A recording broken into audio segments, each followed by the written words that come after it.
Значи да, за 2 саботи не е света вечера, па јас би сакал и ова, и следната сабота да тоа ни биде на некој начин како подготовка за светата вечера и верувам во тој правец и ќе размислуваме и ќе зборуваме. Затоа за почеток би ве замолил да отвориме во Евангелието по Јован, 10 глава.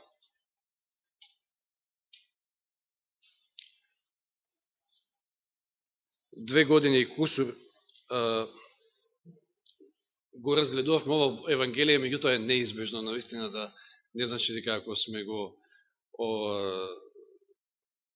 разработиле целосно, дека нема да се навраќаме на некои од стиховите во ова Евангелие, кој што е навистина едно посебно Евангелие, па затоа и го проучувавме така темелно. Значи, во Јован 10 глава и веднаш кога ќе се спомне 10 глава ви асоцира тоа на добриот пастир на овците, на неговото стадо. Ќе читаме од 27 до 29 стих. Моите овци го слушаат мојот глас и јас ги познавам и тие идат по мене. Јас им давам вечен живот и никако нема да загинат, никој нема да ги грабне од мојата рака. Мојот татко, кој ми ги даде, е поголем од сите и никој не може да ги грабне од раката на мојот татко. И што и додава во 30 стих, јас и таткото едно сме. И знаеме, потоа зимаат камења, и секојаш да го каменуваат Исуса за оваа хула, според нив, затоа што тој човек, а се прави Бог. Но забележуваме, неговото стадо, неговите овци, Божјото стадо, се сите оние кои што го слушаат неговиот глас, сите оние кои што го следат, како и што во Откровение 14 глава 5 стих се опишани оние 144.000 остатокот во случајов пастирот, а во тој случај во Откровение јагнето, кој што повторно Исус, го следат каде тоа и да оди. Значи, тоа се следбениците Христови. Но она што е како големо ветување овде спомнато, тоа е 28 и 29 стих. Значи, јас им давам вечен живот и никако нема да загинат. И никој нема да ги грабне од моите раци. Или од мојата рака, или подолу во 29 стих, од рацете на мојот татко. Што е исто. Од Божите раци. Ако може да сублимирам. Од ова можеме да заклучиме дека каде е нашето најсигурно место. Каде со сигурност имаме вечен живот? Во неговите раце. Никако надвор од неговите раце. Во неговите раце. Ако сме во неговите раце, или, еве да кажеме, во неговата преградка, тука е најсигурното место, секој од нас. Исаија 59 глава. Исаија 59.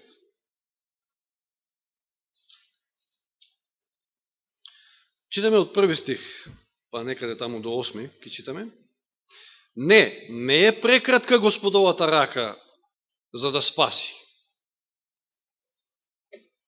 Господ сака сите да ги има во своји раце. И не е прекратка, може би некој така не изгледа, но не е прекратка неговата рака. Неговата рака може да досегне до секоја душа за да спаси. Ниту увото му заглувна за да не чуе. Туку вашите беззаконија, јас ќе кажам, нашите беззаконија, создадоа разделба меѓу вас и вашиот Бог. Вашите греови го сокрие неговото лице и тој веќе не ве слуша. Не слуша. Зошто вашите раце се облеани, или еве ќе читам секојаш во прво лице. Зошто нашите раце се облеани со крв, а нашите прсти со злостори.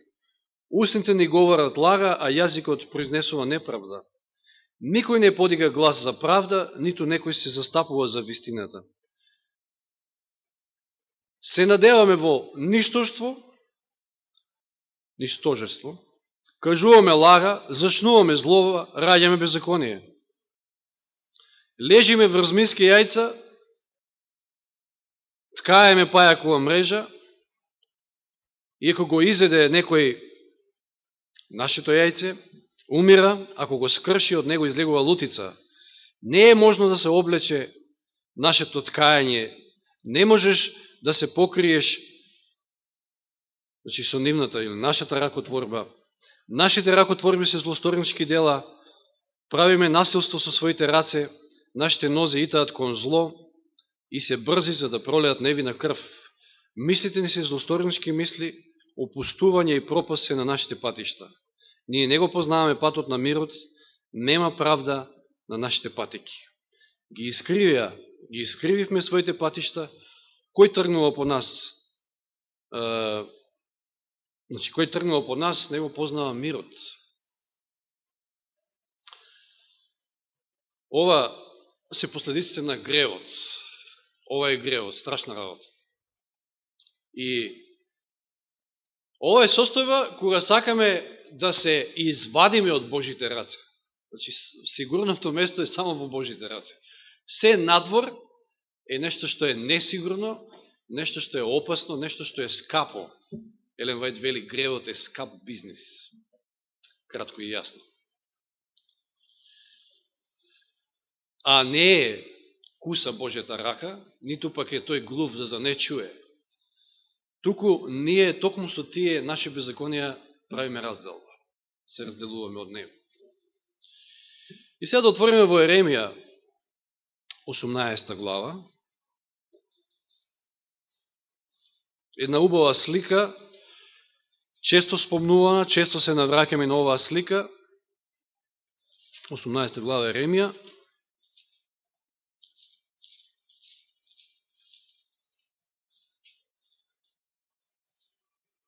И читаме од први стих. Ова е словото што Господ му го упати на Еремија. Стани и слези во грнчаровата куќа, таму ќе ги објавам своите зборови. И еве сега, ние заедно сите влегуваме во грнчаровата куќа, кај грнчарот, да научиме една добра лекција овде. И така слегов во грнчаровата куќа, токму работеше на грнчарското колце. Значи, токму си ја вршеше својата дејност. И штом ќе се расипеше во грнчаровата рака садот, што би го направил од глина, тој пак правеше од неја друг, како што ќе му се свидеше на грнчарот да направи. И ми дојде Господово слово, не можам ли и јас да правам со вас како овој грнчар Израелев дому, зборува Господ. Еве, како глината во грнчаровата рака, и вие сте во мојата рака Израелев дому. Јас кажав, уште на почетокот, значи, дека навистина само единствено сигурно место е во Божите раце. Грнчарот е Бог. Ние сме таа глина од која што тој, верувате, има силна желба од секој од нас да направи прекрасни садови, во кој што ќе го излее својот дух, ќе не наполни со дух свети и навистина ќе му служиме на негова слава и прослава. Но треба да бидеме волни, првен треба да сакаме да се ставиме во неговите раце, што е, можеби, и најголемиот проблем. Значи, глината треба да се во случајов, нели, глина како глина, што ќе прави? Што ме во раците на грнчарот ќе се обликува онака како што грнчарот сака, како што велат стиховите. Ама оваа глина има слободна волја, Господ ти дал слободна волја, така да таа глина може и да одбие да се стави во грнчаровите раце и да биде непослушна. Во тој случај грнчарот не би можел да го направи она ремек дело кој што сака да го направи. Денес проблемот е токму тоа, можеби, што повеќето од нас, повеќето од луѓето сакат да живеат по свое. Надвор, тоа значи надвор од Божите раце. Да творат својата волја место Божјата волја. Што е уште пострашно, ова е уште пострашно дори. Некои живеат по волјата на другите. Односно, се ставаат во рацете на другиот. Место на единственото сигурно место. Наместо на единственото сигурно место. Жалосно е, навистина, да живеете, творики е волјата на некој друг. Па дури тоа и да е Пазите, тоа е робство во секој смисла. Дори ако мажот живее по волјата на жената, тој е роб на жената или обе. Едноставно, спасението не е коцкање, за да вие го ставате во раците на другиот. Еве, некој го става во раците на некој свештеник. Или некој свој духовен татко, така наречен. Или како и да е. Значи, опасно е да се ставате во Божите раце, опасно и да се ставате во нечии други раце, затоа што тој ќе ве обликува како што тој сака, ако сте во негови раце. По негова волја. И ќе испадне дека му служите на човек.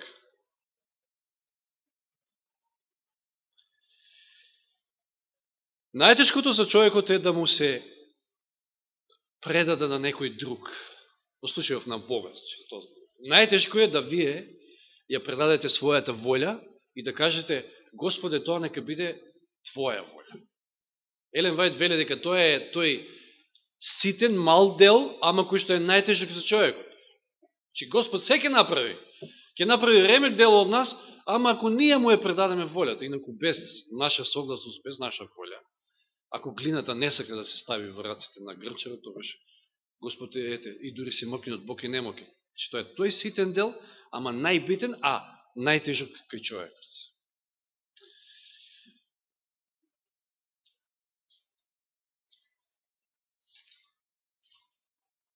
Нашето срце по природа е толку тврдо, че камено срце, вели Библијата. И сега замислите си вие една глина која што е тврда. Како би можел грнчарот да ја обработи? Нема шанси. Значи, таа глина треба да има некоја влажност во себе, за да и доволна и тоа влажност, за да наистина таа глина стане нешто, се направи нешто. Како може да направите нешто од тврда и сушена е глина, која што била толку многу печена од сонцето. Да отвориме во 3 истории од Псалм, оној покајнички Давидов Псалм, еден од двата, 51 и 3 историот. И сега од 3 историот Псалм ќе читаме од 3 стих. Кога молчев, моите коски се исушија од моето овкање преку целиот ден. На што се осврнува овде псалмистот? Што молчел? Го крил гревот. Не се кајал за својот грев. Не сакал да се стави во Божи раце. Че кога молчев, моите коски се исушија од моето овкање преку целиот ден. Дење и ноќе твојата рака тежеше врз мене. Значи, грнчарот е тука. Грнчарот врши притисок свој виден. Грнчарот прави се што може за да не доведе до покаяние, затоа што тоа е првиот чекор. Еве, за 2 недели имаме света вечера. Не смееме да си дозволиме да дојдеме непокаяни. Тоа мислам дека на сите не е јасно. И не измирени, ако треба со некого за нешто да се измириме. Вели, дење и ноќе твојата рака тежеше врз мене. Значи, совеста ме мачеше, со други зборови во превод. Мојата животна влага се претвори во летен припек. Чувствуваме вчера и денеска каков е тој летен припек. И не би сакал да го имам многу ова лето. Би сакал да биде како ланското, ако мене. Ако јас се прашувам, верувам дека сите и вие. За да нема потреба од вклучување на овие клими, кои што... Сега мала дигресија тука, ако сте читале, веројатно знаете дека најголеми гнезда на бактерии се токму климите. А да не зборуваме за тоа што може да ве укочат така убаво, да после не знаете, нема да можете ни да станете, што се вели, да имате проблеми. Но, навистина, гревот така суши, така уништува, што вели овде коските ми се исушија и животната влага, значи, ми се претвори во летен припек.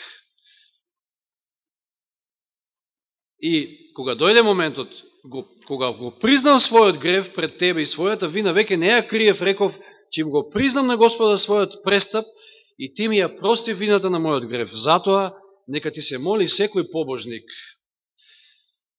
нека ти се предаде секој, нека се предаде секој во Божите раце, додека можеш да бидеш најден, и тогаш потопот на многуте води нема да стигне до него. Ти си моје прибежиште, ти ќе ме запазиш од тага, ти ќе ме обкружиш со радоста на спасението. Ако сме во Божите раце и доека сме во Божите раце, ќе имаме и радост, нема да има летен припек, нема да ни се сушат коските, секи биде во ред. Меѓутоа, за тоа е потребно пред се прв чекор покаяние. Ете така, значи, глината се суши и станува тврда и необработлива. И знаете што? Единствен начин грнчарот да земе да ја искрши, да добро ја искрши, па потоа со некоја одредена влага, за да може да почне да ја обработува. Значи, потребно е, ако сме во една ваква ситуација, ако сме толку стврднати од гревот, да Господ да дозволиме да добро не искрши, тоа е кршење на таа наша волја, за да не се случи да, знаете, подобре е денеска да не крши Господ, отколку кога ќе дојде таа карпа, тој камен, па довеж да не скрши. Тоа ќе биде касно. И тоа е проблемот. Значи, ние не му се предаваме, еве неколку причини можеби, не му се предаваме, не се предаваме во негови раце, од ете можеби ни е страв дека ќе сака да го води нашиот живот како што тој сака. И ни се плашиме затоа што ние секој од нас сака да го живее животот како што не му е мило. И тоа е природно, тоа е човечки. Но не можеме поинаку да бидеме обликувани и да станеме она ремек дело, освен ако не се ставиме во негови раци. Но, знаете, Господ не води најдобро што може. Еден цитат од Копнежот на вековите вели: Бог никогаш не ги води своите деца поинаку, отколку што самите тие би избрале да бидат водени, ама ако, кога би можеле од почетокот да го согледаат крајот. И да ја разберат славната намера што ја исполнуваат како негови соработници. Какви намери има Господ за секој од нас? Да, тешко е, мачно е на оваа земја, има проблеми,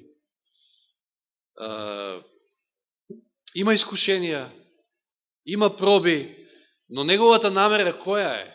Неговата намера е да не спаси. Или ако читаме Еремија 29.11 за кратко, да отвориме во тој еден убав стих, 29.11 Еремија. Господ вели овде преку Еремија 29.11, зашто јас ги знам своите замисли за тоа што имам намера со вас.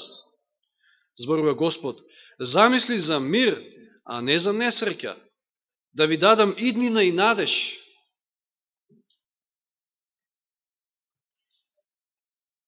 Онаа црква која што ќе се стави во Божји раце, таа има иднина. Оној верник кој што ќе се стави во Божји раце, тој има иднина и тој има надеж. Зборуваме за иднината во вистинска смисла на зборот. Нема грешникот иднина на оваа земја. Ке ги одживее оние години кои што му се дадени од Господа и толку. Точка. Меѓутоа за верникот овој живот не е точка, туку е само запирка, а после тоа следи вечен живот. Пречитавме стихови за време на пуката.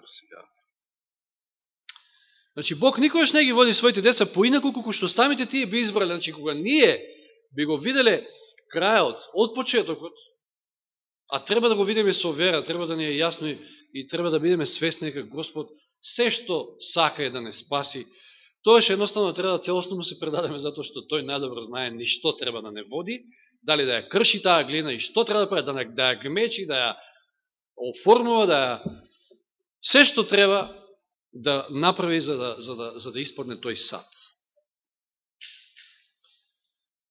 Значи, оно што нам ни преостанува е да не се плашиме, ако во случај имаме страв да му се предадеме целосно, ете затоа што сега ќе мораме да одиме по некој друг пат, кој што нам не ни е мил. Не, нема што да се плашиме, затоа што тој пат е најдобриот за било кој од нас. Треба целосно да му веруваме. Еве што вели Јов во 22 глава, 21 стих. Јов 22, 21.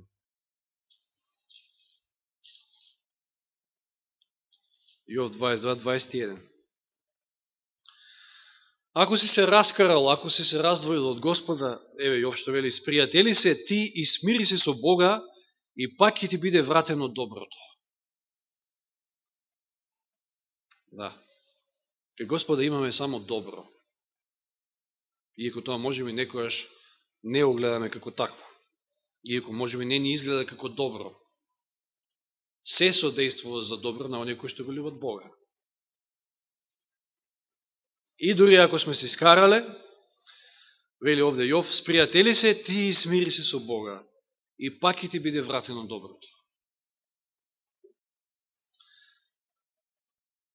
Можеби ѓаволот не куша, а тоа е сигурно, но можеби не куша со мислите дека ако му се предадеме на Бога, тогаш ќе трпеме некои загуби, можеби ќе не повреди на некој начин, ќе ни наштити и така натаму.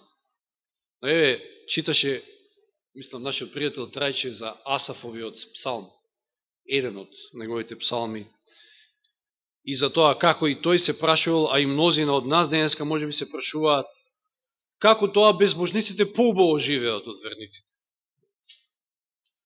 Меѓутоа тоа навидом така изгледа. Да, се доека на крајот, кога влегол во светилиштето Господово и кога го видел крајот, значи вистинскиот крај нивни и крајот на, односно, крајот, ако така може да се каже, на праведниците, и праведниците немаат крај. За праведниците ова е само една подготовка за вечниот живот. Дори тогаш му станало јасно. Еве во 37-иот псалм, чисто да прочитаме неколку стиха, ако можеби ѓаволот не оптоварува со такви мисли. Ете, ако му се предадеш на Господа, тој ќе ти ги земе свињите, минатиот пат што зборувавме.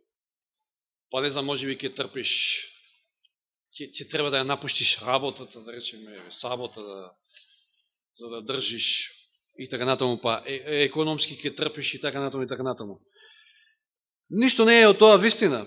Вели, не се лути на злосторниците, 37 глава, 37 псалм, 1 стих. Не се лути на злосторниците, нито им завидува на оние што прават беззаконие. Зошто? Зато што вели се сушат брзо како трева, венеат брзо како зелено растение. Третиот стих, не девај се на Господа и прави добро, живеј на земјата и храни се со вистината. Тоа е оно што треба да го прави. А не гледаме околу нас, кој што и како живее. Затоа што, пак ќе кажам, целта на Господа, неговата намера е да ни даде иднина, да ни даде надеж, да ни даде спасение. Да ги кренеме погледите нагоре. 7 стих, смири се пред Господа и не девај се на Него. Не дразни се заради оној кој напредува на својот пат, заради човекот кој кове подлост. 8 стивни го својот гнев и остави ја лутината, не се дразни за да не направи зло. 10 стих, уште малку и ќе го снема безбожникот, ќе го бараш неговото место, а него веќе ќе го нема. 11 кротките ќе ја наследат земјата, тие ќе уживаат во изобилен мир. Чи една споредба овде гледаме што и како ќе завршат безбожниците, а како ќе живее праведниот. Значи, никако Господ не наштетува, никако Господ, иако Господ сака нешто да земе од вас, тој е она кое што смета дека треба да го земе, затоа што вам ви смета да му се предадете целосно во негови раци, да му служите. Или еве, 18 стих. Господ се грижи за животот на честните, нивното наследство ќе трае довека. Како што неговото царство трае довека, како што видовме во пуката.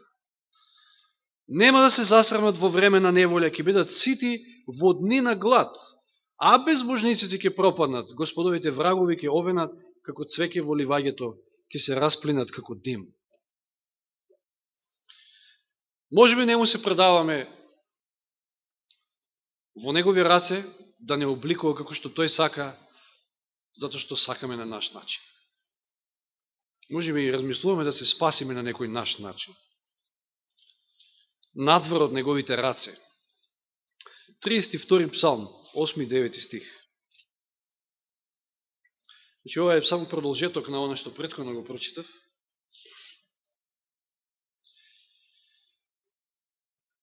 Значи, додека е време, во контекст на оно што претходно прочитавме од овој псалм, додека е време, треба да се смириме со Господа, додека е време да се покаеме. Да се вратиме кај Него, да се вратиме во Неговите раце, затоа што тоа е единственото сигурно место. И тогаш, ќе те учам, вели, ќе ти го покажам патот по кој треба да одиш, ќе те советувам, моето око ќе биде над тебе. Може би не ни се допаѓа, да, постојано имаме некој тутор да не советува. Меѓутоа, тоа е единствениот пат, тоа е единствениот начин. И вели во 9 стих, не бидете како коњ или како мазга без разум, чија дивина ја скротуваш со оглавник и узда, инаку не би се приближиле до тебе.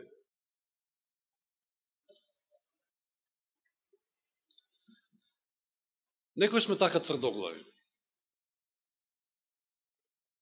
Јас од мене ќе појдам. Сакам да покажувам на некој. Меѓутоа се случува да сме како коњ или како мазга, па да мора да не маваат, да ни ставаат узди, да не водат со сила ли? Не треба. Господ не го прави тоа. Господ може би ќе создаде некои ситуации за да се освестиме, да дојдеме кај Него се покаеме. Меѓутоа, пораката е јасна. Да не бидеме толку тврдоглави, да не мислиме дека е овој пат што го чекорам, тоа е вистинскиот пат, а тоа може би само еден мој пат. Еден мој начин на кој што сметам дека е надобро да се чекори, меѓутоа тоа е надвор од Божите раце. Тоа е таа повторно глина која што е непослушна и не сака да се даде целосно во раците на грчарот за да биде обликувана, како што грчарот сака. И како што забележавме, еве да се вратиме за кратко во Еремија, пак во 18 глава, еден многу битен момент исто овде. 4 стих. Штом ке се расипеше во грнчаровата рака садот, значи еве една непослушна глина, чие што волја тешко се крши, чие што волја тешко се предава, а тоа е човекот. Напоменавме и кој знае колку пати ги кажеме, тоа е човекот, тоа е најтешкото за човекот, да ја предаде волјата. Значи, штом ке се расипеше во грнчаровата рака садот, што би го направил од глина, што правеше грнчарот? Не го фрлаше, не се откажуваше. Колку е нашиот Господ прекрасен, не се откажува. Па колку време не трпи може. Колку е долго трпелив. Не се откажува. Тој пак правеше од неа друг сад. Се дојка не ја постигне целта, Господ не се откажува. Да, ние може би ќе раскинеме таа врска со нашите греови, нема да го слушаме неговиот глас и така натаму, но тој е тука, тој работи, се дојка може, работи, се дојка ние му дозволуваме, преку духот свој, работи. Значи, и штом ке се расипеше во грнчаровата рака садот, што би го направил од глина, тој пак правеше од неа друг, како што ќе му се свидеше на грнчарот да направи. Ова мора да го проголтаме.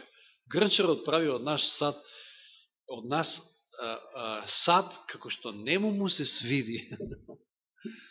Не е тоа живот како што нам ни се свиди, како што нам ни се допре.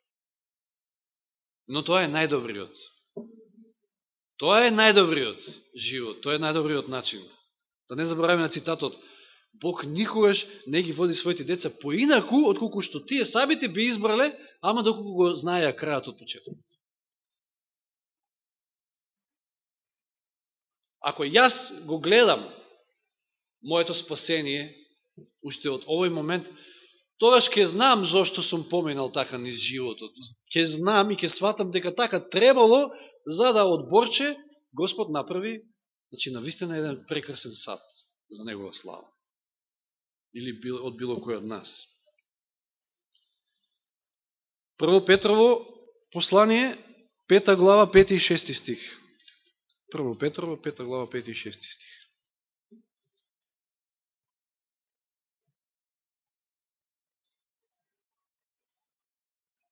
Пета глава, 5 и 6. Така и вие помладите покорувајте им се на старешините, а сите еден кон друг препашете се со смиреност, зашто Бог им се противи на горделивите, а на понизните им дава благодат. И така понизете се под силната Божја рака. Повторно. Давид додека го криеше гревот и не се каеше, му тежеше Божијата рака. А овде пораката е да се понизиме под неговата рака. Да му се предадеме во неговите раце, за да ве возвиши во право време. Да, треба да му се покориме, треба да му се предадеме. Тоа е она што е битно за нас секој ден, поготово затоа што ни се доближува светата вечера. Можеме некој размислува и си вели, што ќе му се предавам? Јас сум безнадежен случај, од мене не бива ништо. Еве со години, се исто па исто. Не бива од мене ништо. Јас не знам кој пример да го спомнам во Библијата, ама некако ми дојде на ум, додека ја подготвував темата Манасии. Езекија, знаевме, зборувавме за него, Јани зборуваше, еден од најдобрите цареви бил. Освен ли тој на крајот пропуст. Мислам таа желба да живее малку подолго. Меѓутоа, неговиот син Манасии бил еден од најлошите. Значи, го вратил идолопоклонството на голема врата. Толку многу го бутнал Израел во идолопоклонство. Правеше се што ја вика лошо во Божите очи. И за да на крајот сепак, таков еден олош, може би онако гледал на себе и ќе рече, па јас сум безнадежен случај, што правив цело време. Меѓутоа, тој на крајот се покајал. И тој на крајот повторно го вратил жртвеникот во светилиштето и едноставно направил на целосна реформа. И еден таков, како Манасии. Значи, никој од нас не е безнадежен случај и не треба така да размислуваме, тоа се само мисли на ѓаволот. Колку и пати таа глина да излегувала од раците на грнчарот, грнчарот не се откажува и никој од нас не треба да размислува дека е безнадежен случај. Прво послание Тимотеево, прво послание 1.15. Или до Тимотеј. Прво Тимотеево 1.15.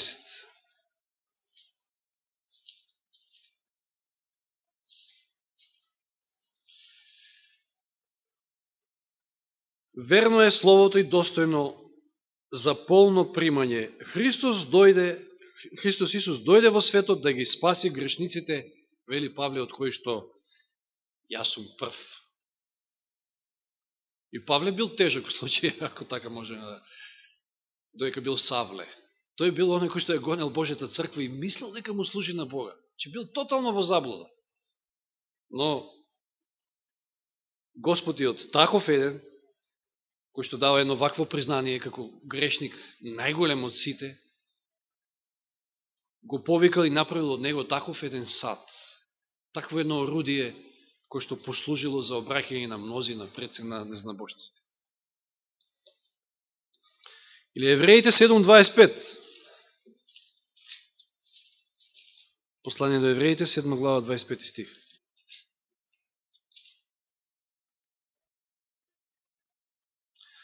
Затоа и може наполно да ги спасува оние. Како да не спасува? Господ целосно, наполно не спасува. Кои? Затоа и може наполно да ги спасува оние кои преку него доаѓаат при Бога, зашто секојаш живее за да посредува за нив.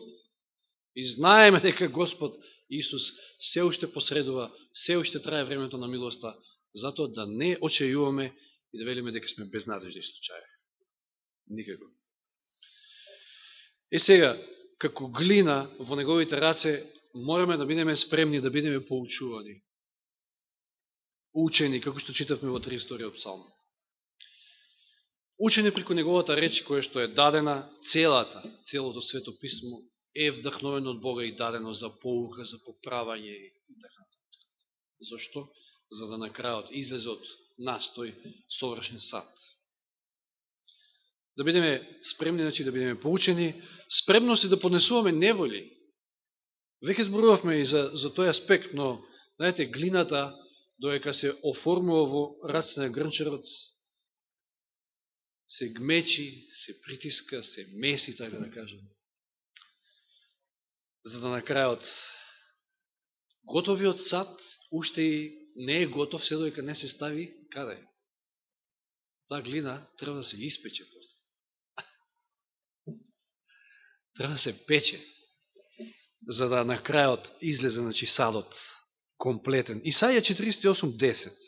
Значи, покрај гмечење, ситнење, месење и така натаму, што секако не му е мило на човек, доаѓа и печењето на крајот. Исаја 48:10 вели: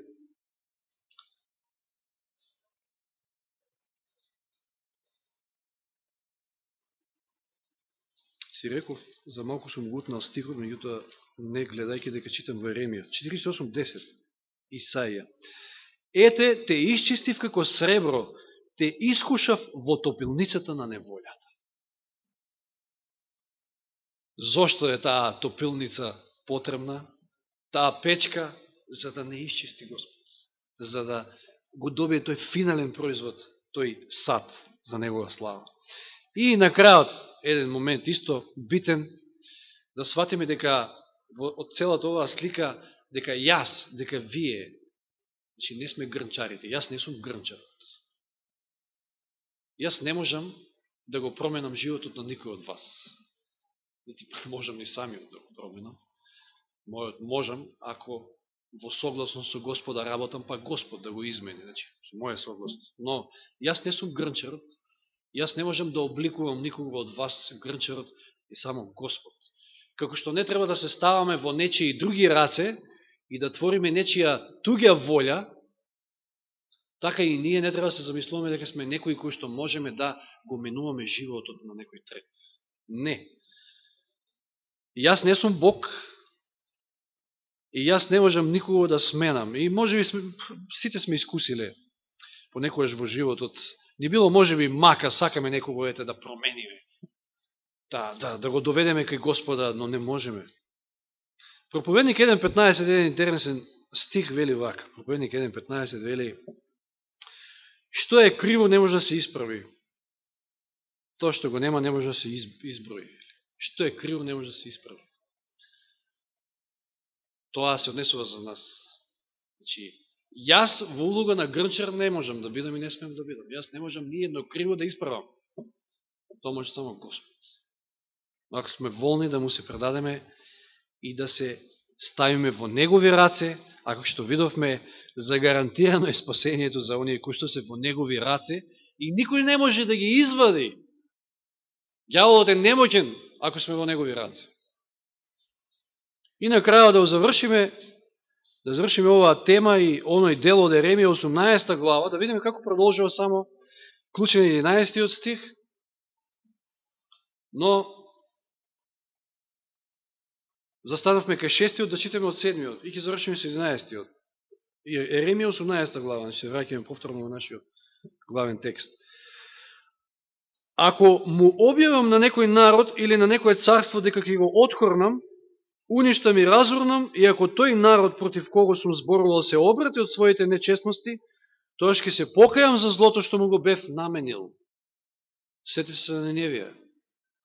Господ беше спремен да го уништи цел тој град, меѓутоа, користејќи го непослушниот Јона, сепак успеа и да го спаси, иеко за еден период. 9 стих: ако му објавам на некој народ или на некој царство дека ќе го изградам и посадам, а тој почне да прави што е зло во моите очи, не слушајќи го мојот глас, ќе се покајам за доброто што им го ветив. Да, Господ сака да не обликува, но ако тоа ние му дозволиме. Зато сега речи им на јудејците и на ерусалимците: Господ зборува вака: еве ви подготвувам зло и смислувам замисли против вас, и така вратете се секој од својот лош пат и поправете ги своите патишта и своите дела. Вратете се кај Господа, покајте се, вратете се во неговите раце и дозволете да тој ве обликува, да тој ги обликува вашите животи. Нека Господ не води во овој правец со овие размислувања, имаме уште време, но не знаеме дали утре ќе се разбудиме живи. Следува света вечера, меѓутоа ние секој ден треба наново да се раѓаме, секој ден треба да бидеме чисти пред Господа. Нека Господ ни помогне во тоа, а ние целосно да му се предадеме. Слава нека му е. Амин.